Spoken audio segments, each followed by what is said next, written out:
अस्सलाम वालेकुम and welcome back दोस्तों। मैं आपको परफेक्ट वेब सॉल्यूशंस की तरफ से लारावेल 6 की इस वीडियो ट्यूटोरियल सीरीज़ के पार्ट 32 में खुशामदीद कहता हूं। दोस्तों, मेरा नाम इमरान कासिम है और आज के इस लारावेल 6 के वीडियो ट्यूटोरियल में हम एलोक्वेंट ओआरएम के अंदर क्यूरी स्कोप्स के बारे में बात करेंगे कि क्यूरी स्कोप्स क्या हैं, इसको कैसे यूज़ किया जाता है, कब यूज़ किया जाता है और क्यों यूज़ किया जाता है। सो इन डेप्थ हम आज के इस कंप्लीट वीडियो ट्यूटोरियल में सिर्फ और सिर्फ क्यूरी स्कोप्स को डिस्कस करेंगे। तो मैं उम्मीद करता हूं कि अगर आपको मेरा ये वीडियो ट्यूटोरियल पसंद आया तो आप इसको लाइक ज़रूर करेंगे, और अगर आप हमारे इस चैनल परफेक्ट वेब सॉल्यूशंस पर न्यू हैं तो इसको सब्सक्राइब करते हुए बेल आइकन ज़रूर प्रेस कर लीजिएगा, ताकि आने वाली लारावेल की वीडियोज़ की नोटिफिकेशन आपको मिलती रहें और आप उनसे अप टू डेट रह सकें। Thank you very much. तो चलिए शुरू करते हैं आज के इस लारावेल 6 के वीडियो ट्यूटोरियल में। तो दोस्तों, लारावेल के अंदर जो क्यूरी स्कोप है वो एक बहुत ही ज़बरदस्त फीचर है, जिसकी मदद से हम जो डिफ़ॉल्ट क्यूरीज़ हैं उनको अपनी मर्ज़ी से मैनिपुलेट कर सकते हैं, उनको जिस तरीके से यूज़ करना चाहें हम उनको यूज़ कर सकते हैं। इसकी एक बहुत ही ज़बरदस्त एग्जांपल आपने लास्ट वीडियो ट्यूटोरियल में देखी थी, जिसमें हमने जब यूज़ सॉफ्ट डिलीट्स किया था तो डिलीटेड ऐड कॉलम ऐड किया था। तो उसके बाद हम जो है जब रिकॉर्ड को डिलीट करते थे तो वो फिज़िकली टेबल में से रिमूव नहीं होता था जब तक हम उसको फोर्स डिलीट ना कर दें। तो फोर्स डिलीट और फिर उसके बाद डिलीट, फिर उसके बाद ट्रैश और फिर उसके बाद रीस्टोर, ये जो तमाम फीचर्स है ये हमारे स्कोप के अंदर आते हैं। तो लारावेल हमें दो किस्म के स्कोप प्रोवाइड करता है, एक है ग्लोबल स्कोप और एक है लोकल स्कोप। आप इसको एक ग्लोबल क्यूरी स्कोप भी कह सकते हैं और लोकल क्यूरी स्कोप भी कह सकते हैं इन दोनों स्कोप्स को। सो इन दोनों का मकसद जो है वो डिफरेंट है। ग्लोबल क्यूरी स्कोप जो है वो ऑटोमेटिकली आपकी हर क्यूरी जो आप मॉडल के साथ रन करेंगे उसके अंदर एम्बेड हो जाएगा। सो इसको यूज़ करना आपने बहुत ही इसको एहतियात से यूज़ करना है कि क्योंकि किसी भी गलत जगह पर अगर इसका या मिस यूज़ करेंगे तो आपको वो डिज़ायर्ड रिज़ल्ट हासिल नहीं होगा। इसलिए स्कोप्स को यूज़ करने से पहले आपने प्रॉपरली सोच लेना है कि आप इस स्कोप की मदद से क्या फ़ीचर ऐड करना चाह रहे हैं, और वो फ़ीचर क्या आपके ग्लोबल स्कोप की मदद से हेल्पफुल होगा या लोकल स्कोप की मदद से। तो for the time being suppose कीजिए हम एक अपना वेबसाइट बना रहे हैं, उसमें हम जो ईमेल्स सेंड करते हैं यूज़र्स को, सिर्फ उन यूज़र्स को सेंड करना चाह रहे हैं जो कि वेरीफाइड ईमेल्स हैं। इसकी रीज़न ये है कि हम चूँकि जो नॉट वेरीफाइड ईमेल्स एड्रेसेस हैं, जो ईमेल एड्रेसेस वेरीफाइड नहीं हैं, वो हो सकता है फेक एड्रेसेस हों। तो उन पर हम अगर ईमेल सेंड करेंगे, कोई कोई किसी किस्म की भी ईमेल हो सकती है, कोई सब्सक्रिप्शन, कोई पोस्ट की, कोई न्यू पोस्ट ऐड हुई है या कोई हमने डिस्काउंट दिया है अगर ई कॉमर्स वेबसाइट है, तो हम नहीं चाहते कि जो नॉट वेरीफाइड ईमेल एड्रेसेस हैं उन पर भी ईमेल जाएं, क्योंकि इससे हमारा ईमेल वाला कोटा जो है वो ख़त्म होने का, जल्दी ख़त्म होने का अंदेशा है। तो हम अपने लिमिटेड रिसोर्सेज को यूज़ करना चाह रहे हैं। तो इसके लिए हम जो है अब ये करना चाह रहे हैं कि जब भी हम ऑल की क्यूरी रन करें तो हमें सिर्फ और सिर्फ जो भी प्रोसेस करना है वो हमने उन यूज़र्स के लिए प्रोसेस करना है जो कि वेरीफाइड है। और हम ये काम करना चाह रहे हैं अपनी क्यूरी जो ऑल है या फाइंड है जो उसकी मदद से करना चाह रहे हैं कि अगर हम फाइंड भी करें तो सिर्फ वो वाले यूज़र्स फाइंड हो जो कि वेरीफाइड है। नॉट वेरीफाइड जो या जिनके कॉलम में ईमेल वेरीफाइड ऐड ना ला रहा है वो हमारे नॉट वेरीफाइड ईमेल एड्रेसेस हैं। तो चलिए मैं आपको इसकी प्रैक्टिकली एक एग्जांपल करके दिखाता हूँ। तो यहाँ पर मैं सबलाइम टेक्स्ट को ओपन करता हूँ। सबलाइम टेक्स्ट को यहाँ पर मैंने ओपन किया, यहाँ पर हमारे पास यूज़र मॉडल ओपन है। तो इस यूज़र मॉडल के अंदर हम यहाँ पर एक public static function boot create करेंगे, जो कि एक मॉडल का फंक्शन है, जो मॉडल लारावेल के अंदर जो मॉडल एक क्लास है उसका एक डिफ़ॉल्ट फंक्शन है। और इसके अंदर हम सबसे पहले इसको कॉल करेंगे, इसके पेरेंट मेथड को। सो बूट मेथड को हमने कॉल कर लिया।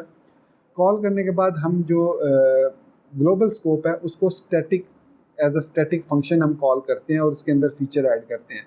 तो ये static colon add global scope ये बेसिकली एक फंक्शन है जो कि मॉडल के अंदर डिफाइन है। यहाँ पर अगर हम देखें तो ये देखिए ऐड ग्लोबल स्कोप एक हमारे पास ट्रेट है जो कि यूज़ हो रहा होता है हमारे मॉडल्स के अंदर। सो ये हमने उसको कह दिया कि स्टैटिक ऐड ग्लोबल स्कोप। अब ग्लोबल स्कोप क्या हम कह रहे हैं, चाह रहे हैं हम ये चाह रहे हैं कि वो सिर्फ और सिर्फ हमें वेरीफाइड यूज़र्स को शो करे, जो नॉट वेरीफाइड यूज़र हैं उनको शो ना करे। सो अगर सपोज पहले मैं सबसे पहले आपको दिखा दूं कि ये काम कैसे करता है डिफ़ॉल्ट जो ऑल मेथड है। यहाँ पर मैं टर्मिनल पर आऊँगा और यहाँ पर PHP आर्टिसन टिंकर लिखता हूँ और DB एनेबल क्यूरी लॉग कर लेते हैं सबसे पहले। अब मैं यहाँ पर लिखता हूँ ऐप/यूज़र/ऑल। कॉलन कॉलन आ, तो इसने हमें तमाम यूज़र शो कर दिया। अब हम ईमेल देखिए, इस यूज़र का भी ईमेल है हमारे पास, इसका भी ईमेल मौजूद है, इसका भी ईमेल मौजूद है, इसका भी ईमेल मौजूद है, लेकिन इसका ईमेल जो है वो वेरीफाइड नहीं है। तो अब हम ईमेल्स उनको सेंड करना चाह रहे हैं जो सिर्फ और सिर्फ वेरीफाइड है। तो हमें यहाँ पर क्यूरी लिखनी पड़ेगी और बार बार लिखनी पड़ेगी ये क्यूरी। और अगर मैं इसको डीबी गेट क्यूरी लॉग करता हूँ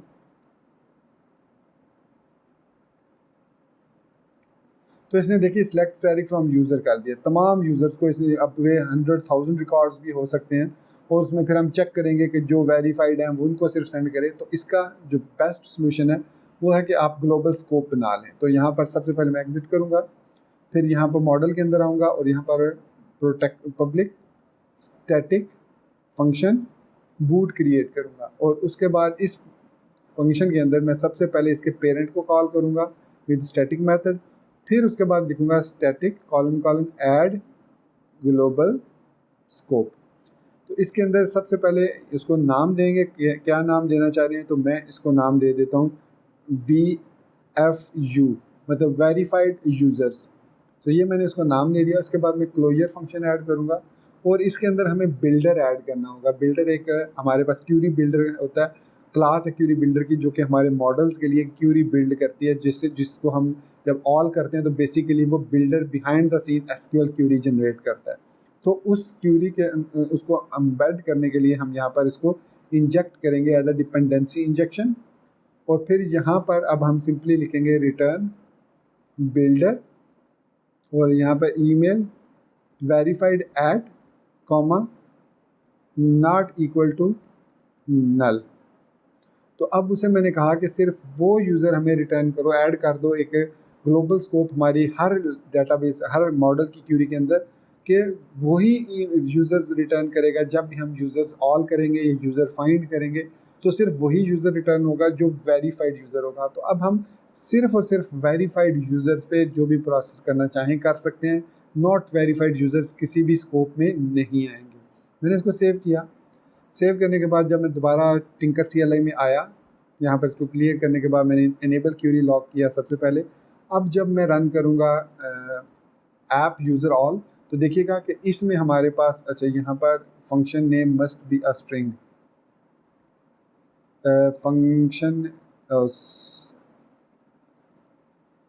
फंक्शन बिल्डर, और यहाँ पर static end user dot line number 67 पे एरर दे रिटर्न, अच्छा सॉरी बिल्डर वेयर मैंने यहाँ पर नहीं लिखा था तो उस वजह से वो एरर दे रहा था।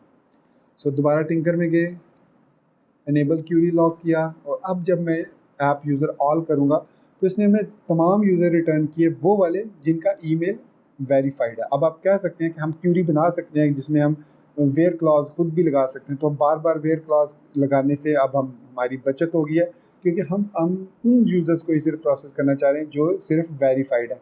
जो नॉट वेरीफाइड है उन पे हम कोई भी काम नहीं करना चाह रहे। तो अब ये हमारा ग्लोबल स्कोप क्रिएट हो चुका है सक्सेसफुली।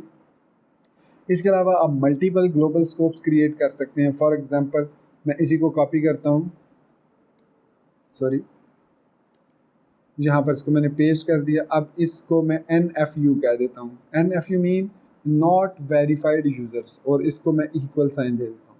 सो ऐसे यूज़र जिनकी वैल्यू नल है। तो उससे पहले अगर मैं यहाँ पर आपको लिख के दिखाऊँ गेट क्यूरी लॉग,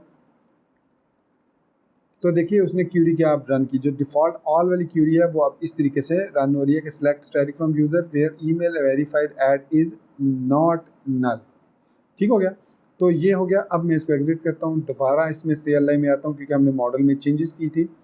सो इनेबल क्यूरी लॉक किया, फिर इसके बाद स्क्रीन को क्लियर करते हैं, और उसके बाद यहाँ पर मैं अब दोबारा ऐप यूज़र ऑल करता हूँ। अब उसने हमें नल रिटर्न कर दिया। क्यों उसने नल रिटर्न कर दिया? क्योंकि हमने अब जो दोनों ग्लोबल क्यूरीज क्रिएट किए हैं वो आपस में कन्फ्लिक्ट कर रही हैं। अब उनमें एंड का ऑपरेटर यूज़ हो रहा है। कैसे, मैं यहाँ पर दिखा देता हूँ आपको गेट क्यूरी लॉक करके। देखिए वो कह रहा है कि select static from user where email verified at is not null and email verified is null. Of course किसी भी एक कॉलम की email at the same time null भी हो सकती है, नल नहीं भी हो सकती है, ऐसा पॉसिबल ही नहीं है। तो इट मीन्स ये क्यूरी हमें कोई भी रिज़ल्ट रिटर्न नहीं करेगी। तो ऐसी सिचुएशन में हम क्या करेंगे? तो ऐसी सिचुएशन जब आती है तो इसके लिए हमें एक और मेथड को यूज़ करना पड़ता है विदाउट ग्लोबल स्कोप। सो अब मैं ये चाह रहा हूँ कि जो NFU वाले यूज़र हैं सिर्फ वो जो है वो यूज़ ना हो, बल्कि जो हमने VFU यूज़ किया है वो सिर्फ यूज़ हो ग्लोबल स्कोप। तो उसके लिए हम यहाँ पर लिखेंगे app/user : विदाउट ग्लोबल स्कोप, और यहाँ पर अब उसका नाम मेंशन कर दूंगा। सो NVFU मैंने लिखा और उसके बाद मैंने लिख दिया गेट। तो अब देखिए उसने नॉट वेरीफाइड यूज़र वाला जो ब्लॉक था, जो स्कोप था, उसको यूज़ नहीं किया और हमें तमाम वो यूज़र रिटर्न कर दिए जो कि वेरीफाइड है। अब इसका रिवर्स ये है कि अगर मैं यहाँ पर VFU लिख देता हूँ कि अब जो ग्लोबल स्कोप VFU है उसको यूज़ नहीं करना तुमने, तो अब उसने सिर्फ वो यूज़र रिटर्न किए जो कि वेरीफाइड नहीं है, जिनका ईमेल वेरीफाइड नहीं है। इसी तरीके से अगर मैं यहाँ पर एम्प्टी ब्रैकेट दे के स्कोप्स कर देता हूँ, इसको S लगा के प्लूरल कर देता हूँ, तो अब ये हमें तमाम रिकॉर्ड वही रिटर्न करेगा जो कि हमारे डिफ़ॉल्ट रिकॉर्ड्स हैं। सो इसके अलावा अगर मैं यहाँ पर एरे की सूरत में पास कर सकता हूँ कि मैं कहता हूँ NVFU नॉट वेरीफाइड यूज़र को उसके बगैर इसको रन करो।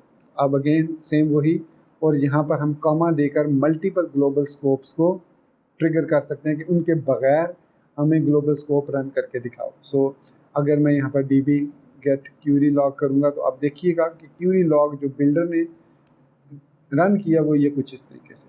जब दोनों को मैंने विदाउट स्कोप कर दिया तो सिंपल ये क्यूरी है।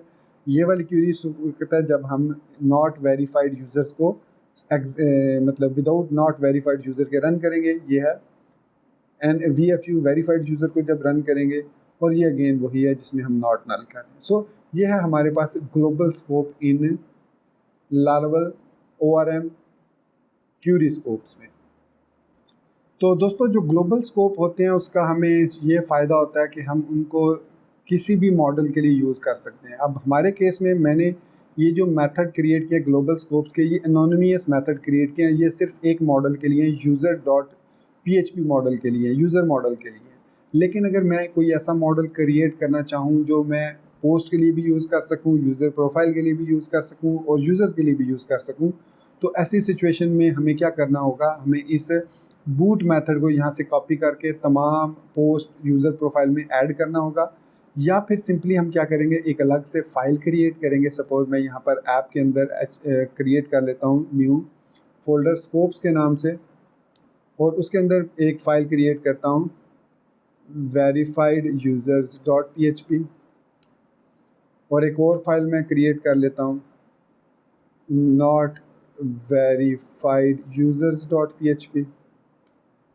सो ये हमने दो क्लासेस क्रिएट कर ली। अब इसके अंदर हम ये लिखेंगे कोड PHP नेम स्पेस इसका होगा app/scopes, क्लास जो होगी ये होगी वेरीफाइड यूज़र्स, और ये इम्प्लीमेंट करेगा एक इंटरफेस को जो कि है स्कोप का इंटरफेस। फिर इसको इंपोर्ट कर लेते हैं F5 प्रेस करके, इंपोर्ट हो गया। अब यहाँ पर इसके अंदर एक ही मेथड होता है, मैं आपको दिखा देता हूँ, पब्लिक फंक्शन अप्लाई। इसको कॉपी किया और इसको मैं यहाँ पर पेस्ट कर देता हूँ, और उसके बाद बिल्डर, जैसे मैंने बताया था क्यूरी बिल्डर होता है, इसको इंपोर्ट करेंगे, मॉडल को इंपोर्ट करेंगे। फिर यहाँ पर सिंपली मैं लिख दूंगा बिल्डर वेयर। अब हमें ऐसा कॉलम यूज़ करना है जो कि तमाम मॉडल्स के अंदर हो, जैसे आईडी है वो तमाम कॉलम्स के अंदर मौजूद है, या कोई और कॉलम ऐसा है जो तमाम यूज़र क्रिएटेड ऐड है, जैसे अपडेटेड ऐड है, वो तमाम कॉलम्स तमाम टेबल्स के अंदर हमारे पास क्रिएटेड ऐड अपडेटेड ऐड मौजूद है, तो हम वो यूज़ कर सकते हैं। फ़िलहाल चूँकि मैं सिर्फ इसको यूज़र मॉडल के साथ आपको यूज़ करके दिखा रहा हूँ, तो मैं लिखूँगा ईमेल वेरीफाइड ऐड कॉमा, और यहाँ पर मैं कौन सा वेरीफाइड यूज़र है, तो इसका मतलब है कि वो नॉट, जिनकी नल वैल्यू है। तो ये मैंने लिख दिया। अब इस सारे कोड को कॉपी किया और मैं नॉट वेरीफाइड में पेस्ट कर दिया। बाकी इसका सेम होगा, सिर्फ क्लास नेम चेंज होगा, और उसके बाद यहाँ पर नॉट इक्वल की जगह इक्वल आ जाएगा, सिर्फ ये चेंज होगा। तो देखिए हमने दो अलग अलग फाइल्स क्रिएट कर ली, वेरीफाइड यूज़र और नॉट वेरीफाइड यूज़र को। और अब यूज़र्स मॉडल के अंदर आके यहाँ पर हमने सिर्फ इतना लिखना है, इस सारे लाइन्स की जगह पे सिर्फ हमने ये लिखना है verified users colon colon class, और इसको हमने इंपोर्ट कर लेना है अपने ऊपर इधर यहाँ पर क्लास में, मॉडल में। और इसी तरीके से इसको भी यहाँ से हम ख़त्म कर देंगे और इधर लिख देंगे not verified users comma comma class. So ये हमने दो स्कोप्स क्रिएट करके ऐड कर लिए। इसको भी इंपोर्ट कर लेते हैं, तो ये भी दोनों इंपोर्ट हो गए। अब मैं यहाँ पर अगेन जब एग्ज़िट करके दोबारा इसमें आता हूँ CLI में, और यहाँ पर दोबारा मैं इनेबल क्यूरी लॉक करता हूँ एक दफ़ा फिर, और इसके बाद मैं लिखता हूँ app/user all।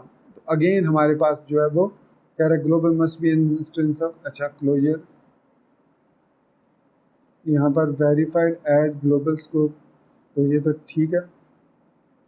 और यहाँ पर verified user implements scope builder model, और यहाँ पर BUILD ठीक है। कह रहा है invalid argument exception with message global scope must be an instance of closure और स्कोप। सो ये तो इंस्टेंस ही है इसका verified user class. So verified user not verified users, so scopes ही है, और यहाँ पर स्कोप्स के अंदर हमारे पास ये बिल्डर ही है, और इम्प्लीमेंट्स स्कोप ही कर रहा है इसमें, पब्लिक फंक्शन एम्प्लाई बिल्डर, ठीक है। सो इसमें एरर तो कोई नहीं। एक दफ़ा फिर इसको मैं एग्ज़िट करता हूँ और टिंकर CLI में आते हैं, और अब मैं app/user कॉलन कॉलन ऑल लिखता हूँ। सो अगेन इनवैलिड एक्सेप्शन दे रहा है, लेट्स सी कि ये क्यों एक्सेप्शन दे रहा है। तो पेरेंट बूट किया, फिर स्टैटिक ऐड ग्लोबल स्कोप, अच्छा सॉरी इंस्टेंस क्रिएट करना था इसका, तो इस तरीके से इसको हम इंस्टेंस क्रिएट करते हैं। सॉरी ये क्योंकि ये इसका स्टैटिक मेथड नहीं है, तो इसलिए मुझे इसको इस तरीके से इनिशियलाइज करना था। खैर अब एग्ज़िट करते हैं एक दफ़ा फिर, क्लियर ऐप यूज़र ऑल, तो अगेन कोई रिज़ल्ट नहीं आया। तो ऑफ कोर्स हमें यहाँ पर विदाउट ग्लोबल स्कोप करेंगे।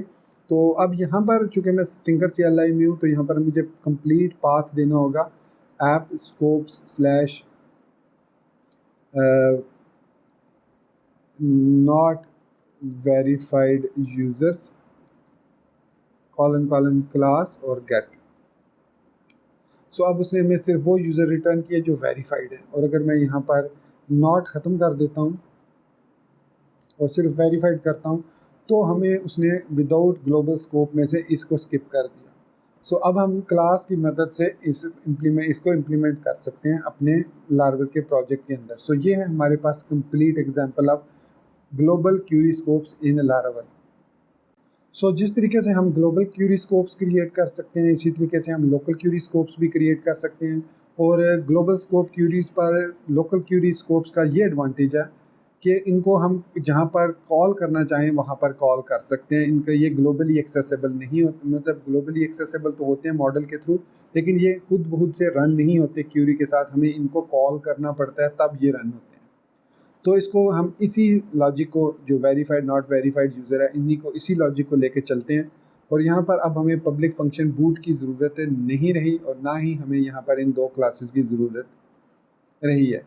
अब हमने क्या करना है कि सिंपली यहाँ पर हमने एक फंक्शन क्रिएट करना है पब्लिक, चाहे तो स्टैटिक फंक्शन कर लें चाहे नॉर्मल फंक्शन, पब्लिक फंक्शन। अब इसके पहले आप लिखेंगे स्कोप, और उसके बाद आप उस का नाम फंक्शन का लिखेंगे जिसको आप कॉल करेंगे। सो मैं लिखता हूँ VFU मतलब वेरीफाइड यूज़र, और इसके अंदर हम पास करेंगे क्यूरी स्ट्रिंग को, और यहाँ पर हम लिख देंगे रिटर्न क्यूरी वेयर, और यहाँ पर अब हम वही email verified at comma not equal to null. So ये अब हमने एक लोकल स्कोप बना दिया। तो स्कोप को लाजमी प्रीफिक्स को लिखना है, और उसके बाद ये फंक्शन हम अपने मॉडल के साथ यूज़ करेंगे। सो सेव किया, इसको एक दफ़ा एग्ज़िट किया, टिंकर में गए, क्लियर किया, और अब यहाँ पर मैं दोबारा इनेबल क्यूरी लॉक कर लेता हूँ एक दफ़ा। अब मैं लिखता हूँ app/user कॉलन कॉलन ऑल, तो इसने हमें तमाम यूज़र्स रिटर्न कर दिए। अब मैं कहता हूँ ऑल की बजाय मैं यहाँ पर लिखता हूँ कॉलन कॉलन। अब हमने जो मेथड यूज़ किया वो है पब्लिक, स्टैटिक फंक्शन नहीं है, पब्लिक फंक्शन है। सो इट मीन्स मैं यहाँ पर इसको बल्कि स्टैटिक कर लूँ तो ज़्यादा बेहतर रहेगा, क्योंकि अगर मैं इसको इस तरीके से कॉल करूँगा तो पब्लिक फंक्शन को तो वैसे कॉल कर सकते हैं हम, स्टैटिकली भी करना चाहें तो VFU गेट। सो अब उसने हमें वेरीफाइड यूज़र्स की लिस्ट सिर्फ दे दी है, ये देखिए ये वेरीफाइड है। सो अगर मैं इसको कॉपी करके पेस्ट करता हूँ और इसको कह देता हूँ NF नॉट NVFU कर देता हूँ और इसको यहाँ पर इक्वल साइन डाल देता हूँ। सो अब हमारे पास 2 लोकल स्कोप क्रिएट हो चुके हैं। सो PHP आर्टिसन टिंकर में गए, एनेबल किया क्यूरी लॉग को और यहाँ पर मैं दोबारा से ऐप VFU किया तो ये आया हमारे पास, और NVFU किया तो हमारे पास नॉट वेरीफाइड यूज़र्स की लिस्ट आ गई। अब ये जो NVFU और VFU है ये बेसिकली अब हमारे लोकल क्यूरी स्कोप हैं। तो इसकी प्रैक्टिकल एग्जांपल मैं यहीं पर आपको एक और दूंगा कि देखिए हमने यहाँ पर अपनी जो प्राइमरी की है वो चेंज कर दी है, लेकिन अब हम एक मेथड बनाएंगे स्कोप का जो कि फाइंड करेगा रिकॉर्ड को ID की मदद से। तो यहाँ पर मैं लिखता हूँ public function scope find by ID और यहाँ पर क्यूरी। सो क्यूरी अब हम ID के थ्रू फाइंड करना चाह रहे हैं, तो हमें यहाँ पर एक सेकंड पैरामीटर देना होगा ID। ये कुछ भी कोई भी नाम दे सकते हैं ID, मैंने इसे दिया कि हम ID को फाइंड करना चाह रहे हैं। So query where ID comma ID। तो ये हमने अब एक क्यूरी बना ली है, रिटर्न करनी पड़ेगी। सो अब हमने एक फाइंड बाय ID का मेथड स्कोप क्रिएट कर लिया है, जिसको हम अपने मॉडल के साथ जब यूज़ करके इसको एक ID देंगे तो वो उस ID के अगेंस्ट हमें एक यूज़र रिटर्न करके देगा। अब ये जो फाइंड बाय ID क्यूरी है इसको हम कैसे यूज़ करेंगे, इसको यूज़ करने का तरीका ये है, एक दफ़ा यहाँ से एग्जिट होंगे, वापस आएंगे और app/user फाइंड बाय, आप इस तरीके से भी लिख सकते हैं, इस तरीके से भी लिख सकते हैं, फाइंड बाय ID और यहाँ पर मैं 1 पास कर देता हूँ और इसको गेट कर लेता हूँ। सो ये देखिए उसने अब फाइंड बाय ID की मदद से हमें यूज़र रिटर्न कर दिया जिसकी ID 1 है। टू वेरीफाई इट मैं 2 वाले को भी कर सकता हूँ और यहाँ पर 5 वाले को भी कर सकता हूँ। ठीक हो गया। तो ये है हमारे पास लोकल स्कोप। अब ये जो लोकल स्कोप है ये हम किसी भी मॉडल के अंदर इसको यूज़ करना चाहें तो हम यूज़ कर सकते हैं। सो उम्मीद करता हूँ कि आपको ये लोकल और ग्लोबल स्कोप्स की समझ लगी होगी और आप इनको प्रॉपरली जहाँ पर इनकी ज़रूरत है वहाँ पर ही आप इनको अच्छे तरीके से समझ के यूज़ करेंगे, क्योंकि इनका गलत इस्तेमाल आपकी क्यूरी को प्रॉब्लमेटिक कर सकता है और आपका डिज़ायर रिज़ल्ट जो है वो नहीं दे सकता जो आप चाह रहे होंगे। तो इसलिए इसमें आपने केयरफुल रहना है। और इसमें अगर आप सिलेक्ट स्टेटमेंट यूज़ करना चाह रहे हैं अपनी क्यूरी के अंदर, जैसे मैं अगर यहाँ पर लिखता हूँ सिलेक्ट ईमेल और गेट करूँगा तो देखिए सिंटैक्स सॉरी मेरा सिंटैक्स एरर तो आएगा ही, यहाँ पर मैंने ये नहीं लगाया। तो अब ये देखिए मैंने इसको कस्टमाइज़ कर लिया। अब ये ईमेल वही आ रही है जिसकी यूज़र ID 5 है। सो ये कुछ चीज़ें हैं जो आपने ध्यान में रखनी है कि आप अपनी क्यूरी को लोकल बनाना चाह रहे हैं या ग्लोबल बनाना चाह रहे हैं, तो इसको प्रॉपरली आपने यूज़ करना है। तो दोस्तों ये था हमारा आज का Laravel 6 का वीडियो ट्यूटोरियल, जिसमें हमने ग्लोबल और लोकल स्कोप क्यूरी स्कोप्स के बारे में देखा, ये क्या है, कैसे क्रिएट किया जाता है, उनको कैसे यूज़ किया जाता है। अगर आप इनके बारे में स्टडी करना चाह रहे हैं तो यहाँ पर डॉक्यूमेंटेशन के अंदर आप आके एलिक्वेंट ORM में गेटिंग स्टार्टेड में आएंगे तो यहाँ पर आपको मिल जाएगा क्यूरी स्कोप्स का। ये हमारे पास है ग्लोबल स्कोप्स और ये है हमारे पास लोकल स्कोप्स, ये है हमारे पास local scope. So local scope में आप स्कोप के साथ यहाँ पर देखिए स्कोप पॉपुलर है, स्कोप एक्टिव है, और इसके अलावा हम इसमें एक डायनामिक आई थिंक स्कोप भी बना सकते हैं। लोकल स्कोप को डायनामिक भी बना सकते हैं। सो डायनामिक किस तरीके से हम बना सकते हैं, इसमें ये देखिए डायनामिक स्कोप्स है। तो इसके अंदर हमें यहाँ पर स्कोप के साथ ऑफ टाइप लिखना पड़ता है। सो ऑफ टाइप, और जिस तरीके से मैंने अभी यहाँ पर ID ये ऑफ टाइप मतलब यहाँ पर उसने यूज़ किया, मैंने फाइंड बाय ID यूज़ कर दिया, तो ये हमारे पास एक डायनामिक स्कोप है। सो अगर आपको ये नज़र आए कि इसने यहाँ पे ऑफ टाइप लिखा है और मैंने यहाँ पर find by ID scope find by ID लिखा है, तो ये डिफरेंस नहीं है, ये सेम है दोनों चीज़ें। यहाँ पर उसने कहा कि कोई भी आप टाइप लिख सकते हैं, तो मैंने फाइंड बाय ID किया, फिर यहाँ पर वो टाइप दी, तो टाइप में यहाँ पर आप जो भी टाइप देंगे उस टाइप का वो जो उस रिज़ल्ट को रिटर्न, यहाँ पर टाइप की जगह मैंने ID दे दी, यहाँ पर भी ID दे दी, यहाँ पर भी आईडी दे दी। तो ये है बेसिकली इस तरीके से हम इसको गेट करते हैं। सो टाइप बेसिकली यूज़र है, यूज़र की टाइप एडमिन है, सब्सक्राइबर है, कस्टमर है, क्या है। तो यहाँ पर उसने देखिए यहाँ पर ऑफ टाइप एडमिन गेट किया, तो एडमिन वाले सिर्फ यूज़र को गेट करेगा। तो दोस्तों मैं उम्मीद करता हूँ कि मेरा ये वीडियो ट्यूटोरियल आपको पसंद आएगा, तो पसंद आया होगा और आप इसको लाइक आपने अभी तक ज़रूर कर दिया होगा। और अगर आप हमारे चैनल पर न्यू हैं तो ऑलरेडी आपने इसको सब्सक्राइब करते हुए बेल आइकन ज़रूर प्रेस कर लिया होगा। सो नेक्स्ट वीडियो ट्यूटोरियल में हम रिलेशनशिप्स को स्टार्ट करेंगे और तमाम रिलेशनशिप्स को हम वन बाय वन एक एक वीडियो ट्यूटोरियल में देखेंगे, ताकि ज़्यादा से ज़्यादा हम इसके बारे में देख सकें कि रिलेशनशिप्स क्या हैं और कैसे काम करते हैं। तो इसी बात के साथ दोस्तों मुझे इजाज़त दीजिए, मिलते हैं नेक्स्ट वीडियो ट्यूटोरियल में। टिल देन मुझे अपनी दुआ में याद रखिएगा। Thank you very much for being with me till the end. Take care, good bye and अल्लाह हाफिज़।